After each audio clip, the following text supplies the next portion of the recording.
Why are books banned? Throughout history, we have witnessed over and over again that the power of story is incredible, and within it lies the ability to shape and transform society. While there are many reasons why a society that wants to keep its status quo would ban certain stories, I'm going to highlight two themes that keep popping up over and over again when you take a look at a handful of these banned books. The first thing I'm going to examine is isolation that transforms into a chosen solitude. The power of exile, isolation, and banishment belongs to the society in charge. This power is in literature and can take its form as a power of the tribe, the family, the town, or whatever established group holds sway over the protagonist in the plot. They hold the power over the fated protagonist as long as the protagonist still wants to be a part of society. But should the protagonist undergo a transformation from isolation to chosen solitude, the tribe, the town, or the family loses its power. Hi, my name is Stephanie. I work at the Bookhouse in St. Louis, Missouri. I'm going to be reading from Diary of a Young Girl by Anne Frank. This is from February 23rd, 1944. The best remedy for those who are afraid, lonely, or unhappy is to go outside, somewhere where they can be quite alone with the heavens, nature, and God. Because only then does one feel that all is as it should be, and that God wishes to see people happy amidst the simple beauty of nature. As long as this exists, and it certainly always will, I know that there will always be comfort for every sorrow, whatever the circumstances may be. And I firmly believe that nature brings solace in all troubles. And from July 15th, 1944.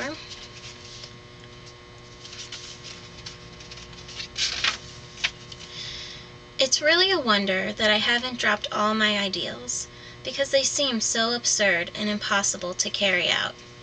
Yet I keep them, because in spite of everything, I still believe that people are really good at heart. I simply can't build up my hopes on a foundation consisting of confusion, misery, and death. I see the world gradually being turned into a wilderness. I hear the ever-approaching thunder, which will destroy us too. I can feel the suffering of millions, and yet if I look up into the heavens, I think that it will all come right. That this cruelty too will end, and that peace and tranquility will return again. This is a classic theme that can be examined in several pivotal banned books. We see this examined as external influences in Brave New World, The Awakening, The Scarlet Letter, and even The Sorrows of Young Werther by Goethe. Later in the century, we continue to see it again in Catcher in the Rye, though the theme is focused on the internal struggle of self-identification within a society that is inherently isolating. My name is Jessica. I'm at the Bookhouse in St. Louis, and I've chosen to read from The Awakening by Kate Chopin. I read this in college. I really don't know why it was banned, but here's a little bit of it.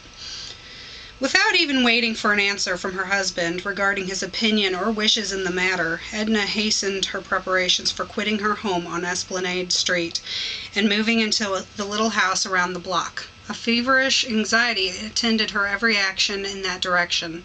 There was no moment of deliberation, no interval of repose between the thought and its fulfillment. Early upon the morning following those hours passed in Arobin's society, Edna set about securing her new abode and hurrying her arrangements for occupying it.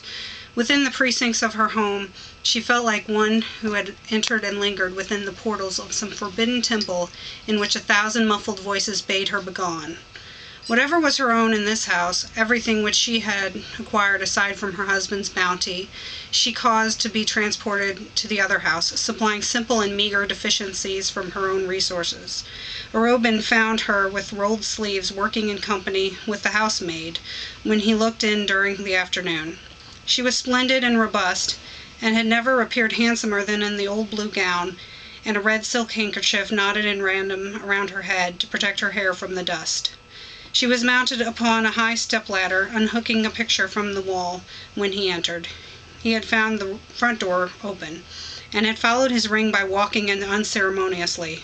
"Come down," he said. "Do you want to kill yourself?" She greeted him with an affected carelessness, and appeared absorbed in her occupation. If he had expected to find her languishing, reproachful, or indulging in sentimental tears, he must have been greatly surprised.